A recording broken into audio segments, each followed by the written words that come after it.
আসসালামু আলাইকুম। যারা এভাবে গ্রুপ কাটিং করতে চান তারা অবশ্যই ভিডিওটি স্কিপ করবেন না। যদিও ভিডিওটি অনেক লম্বা হয়ে যাবে, তারপরও ভিডিওটি দেখে যাবেন, উপকার হতে পারে।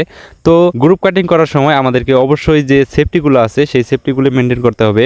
অর্থাৎ আপনাকে অবশ্যই একটা মাস্ক অথবা চশমা পরে নিতে হবে চোখের সেফটির জন্য, এবং চোখে মুখে ধুলাবালু আটকাতে আপনারা আমার মতো এরকম একটা মাস্ক ব্যবহার করতে পারেন। এই মাস্কটা আমরা অনলাইনে অর্ডার করে এনেছিলাম। তো আমি উপরে একটা লিঙ্ক দিয়ে দিচ্ছি, সেই লিঙ্কে গিয়ে আপনারা এই মাস্কটি কিনতে পারবেন। অবশ্যই হাতে গ্লোভস পরার চেষ্টা করবেন এবং মাথায় চুলের সেফটির জন্য টুপি বা কোনো ক্যাপ ব্যবহার করতে পারেন। আসলে সেফটি হচ্ছে আগে, কাজটা হচ্ছে পরে। যাই হোক, আমরা মূল ভিডিওতে চলে আসি বা মূল কথায় চলে আসি। তো গ্রাইন্ডিং মেশিন কেনার সময় গ্রাইন্ডিং মেশিনের সাথে একটা হ্যান্ডেল দেয়, সেটা আপনারা অবশ্যই মেশিনের সাথে লাগাই নেবেন। কারণ এভাবে গ্রুপ কাটিং করলে দেখা যাচ্ছে কাটিং করার পজিশন সময় সময় চেঞ্জ করা লাগে, আর যেটা হ্যান্ডেল ছাড়া থাকলে সেই শক্তিটা পাওয়া যায় না, যার কারণে মেশিন ঝাঁকুনি বা দৌড় দিতে পারে, এরকম ব্যাপার।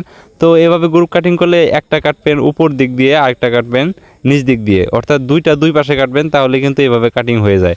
তো দেখতে পাচ্ছেন আমরা এভাবে কাটিং করার পরে কিন্তু দেখেন কত সুন্দর রেজাল্ট আসতেছে। একবার টোকা দেওয়ার সাথে সাথে কিন্তু গ্রুপটা সুন্দর করে ভেঙে পড়তেছে। এরকমভাবে গ্রুপ কাটিংয়ের যদি ফুল ভিডিও আপনারা চান তাহলে অবশ্যই আমাকে কমেন্ট করবেন, আমি নেক্সটে এই